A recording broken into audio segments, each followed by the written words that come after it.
He heard it back.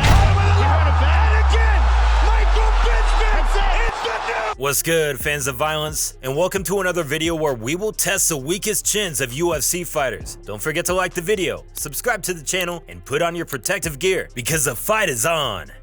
Keith Jardine had a good winning streak when he first came to the UFC in 2006. Although he had his moments in the organization where he recorded 6 wins, he also received 7 losses, 4 of which were knockouts. Keith's first defeat by knockout in the UFC was given to him by Houston Alexander when, in 2007, he repeatedly knocked him down in a flurry of punches. Although he showed a solid chin in that match, it was revealed in the continuation of the competition that it weakened. The following year, he came to fight with Wanderlei Silva, who finished him in a similar way after only 30 seconds of the competition. Keith returned in 2009 for another knockout loss against Thiago Silva, again in the first round. When you get 3 first-round knockouts 3 years in a row, you can hardly blame anything but your glass chin, if that didn't convince you either.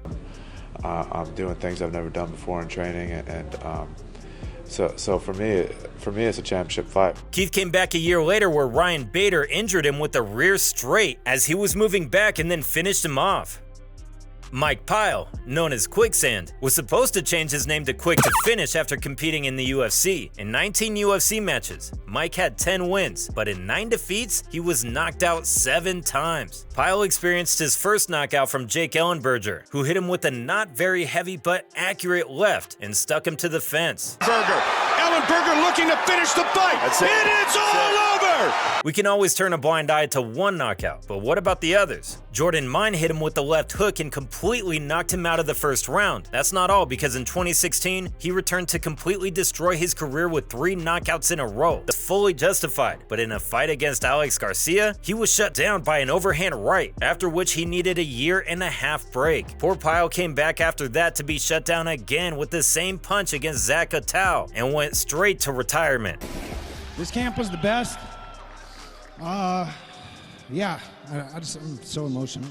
The old Cerrone will forever be remembered as an MMA legend and eternal fan favorite in all bouts. It's not easy to see a hero fall, and given that Cowboy is considered one of the toughest fighters, he had his falling moments in the UFC against world-famous fighters. When a warrior has over 50 matches, it's only a matter of time before his chin weakens. Cerrone experienced the beginning of the end in a fight against Jorge Masvidal when the fighter from Miami shook him off. Not long after that, Darren Till used the weakness of Cerrone's already worn chin to defeat him. Justin Gaethje also finished, and the last guy to knock him out was Alex Morono with a first-round flurry of punches. The only reason Cerrone was never finished with one punch was his mental strength, but truth be told, he was too tough for his own good, and his chin just couldn't take it anymore. In his time in the UFC, Gabriel Gonzaga was synonymous with fear and something parents used to scare their children. Regardless of his success, Gabriel managed to be shut down 8 times in 10 lost matches in the UFC. But considering the wars he went through, it's no wonder. In a competitive fight against Shane Carwin, Gonzaga was completely shut down by the right hand of Shane, whose punching power was questionable at that moment. He experienced another knockout in the fight against Junior Dos Santos, got to immediately sit down, and the slow motion video showed how he completely lost consciousness when hit. In 2014, history repeated itself in the match against Matt Mitrione, who, just like Junior Dos Santos, cut off Gonzaga's attack, after which Gabriel curled up on the ground. Derek Lewis also knocked him out, but we won't count that because we all know how hard the Black Beast can punch. The bigger they are, the faster they fall, right? Antonio Silva was knocked out 12 times in 15 matches. He has lost 5 of his last 6 fights, all due to his inability to receive clean shots after many battles. But what about the knockouts while he was still competing for the UFC? 7 losses, and all 7 were knockouts. Silva was demolished several times in ground and pound defeats, which certainly left consequences on his head. And those consequences were shown in the second fight against Andrei Arlovski, when he was knocked out with not so heavy shots from the Russian's punching combination. If we look at the fight against Frank Mir, we'll see how Silva was knocked down with a light front hook that completely neutralized him and allowed Mir to finish him on the ground. If you're in seconds, and after that, Silva suffered 4 more knockout losses. Some people really don't know when they should stop fighting and enjoy their retirement with healthy brain cells. Derek Brunson is another good example of mental strength but a bad chin. If we watch the fight against Romero and Whitaker, we can see how he was rocked multiple times, but what kept him going was his wrestling mentality known for not giving up. Indeed, Brunson doesn't fall after punches, but he always gets wobbly, which is a sign that his chin is not resistant to shots. Often when shaken, he saves himself with a takedown attempt. Lucky for him, he's a good wrestler. We can see proof of this in the fight against Israel Adesanya. Whenever Israel significantly shook him, Brunson shot for the legs. However, he will be recognized for his resourcefulness and perseverance in wrestling. Brunson was also rocked in the fight against Kane on the floor. In short, in every fight he lost by TKO. He was knocked down multiple times during the fight, but survived thanks to his wrestling game. Although Frank Mir was a former heavyweight champion with 16 victories in the UFC, he managed to get knocked out 8 times out of 11 losses. Frank's jiu-jitsu did not work on all fighters, so he was often finished in the ground and pound by the likes of Brock Lesnar, Brandon Vera, and Marcio Cruz. And the first one to brutally knock him out was Shane Carwin at UFC 111. Frank Mir is one of the fighters who was not afraid of punches in stand-up, but maybe he should have been, because he was repeatedly shaken by punches. As we can see from the fight with Junior Dos Santos, the only thing that kept him fighting after a lot of punishment was his heart. However, in 2016, his years caught up with him, and Mark Hunt shut him down in the first round with a famous walk-off KO. The proof of Frank's destroyed chin can also be seen at Bellator, where he lost to Fedor by knockout only 45 seconds into the fight. And already in the next match, he surrendered to punches against Javier Ayal. Frank often ended his fights bloody, and it was only a matter of time before his capacity to take a beating would wear off.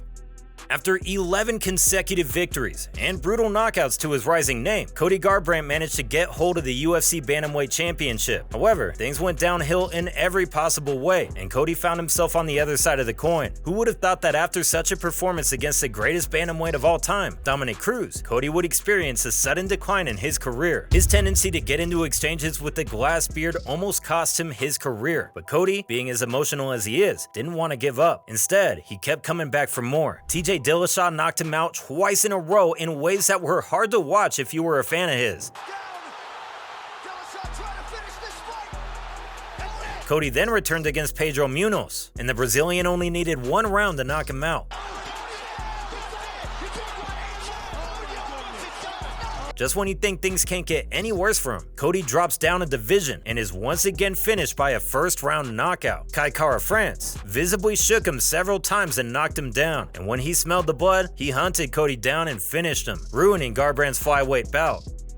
Another champion who suffered a downfall after winning the championship is the well-known owner of the soft chin, Luke Rockhold. Luke has 5 knockouts out of 6 total losses, and these at the end of his career are nothing short of brutal. After he was too relaxed to defend his title against Michael Bisping, who stepped in on short notice, Rockhold's nonchalance got the better of him. Bisping is not a man you can stand in front of with your hands down, and he proved it. After a quality stand-up performance from both sides, he caught Luke with a solid left and sent him to the ground. Rockhold immediately stood up, only to be knocked unconscious again. Enjoyed that. At UFC 221 in the fight for the interim middleweight championship, Luke Rockhold got his chance again. Like last time, he didn't use it. After a fun match against the always tricky opponent Yoel Romero, the fight came to an end in the 3rd round when the Cuban connected with the left hand on Rockhold's chin and spilled him on the canvas. After which, Yoel followed up the finish with a merciless hook that knocked every grain of consciousness out of Luke. In the next match, Jan Blachowicz was the one who put his lights out, and after nearly knocking him out in the first round, he came back in the second with one of the most brutal knockouts ever seen. Luke once again tried to get up in this case, but again received 2 blows that knocked him back into unconsciousness. At this point, it looks like Luke has been knocked out 6 times in 3 fights, twice in each, once while on his feet and once while trying to stand up. That'll be all for today. Like, subscribe, and write in the comments who you think has the worst chin in the organization. Don't forget to keep your guard up, and we'll see you in the next one. Peace.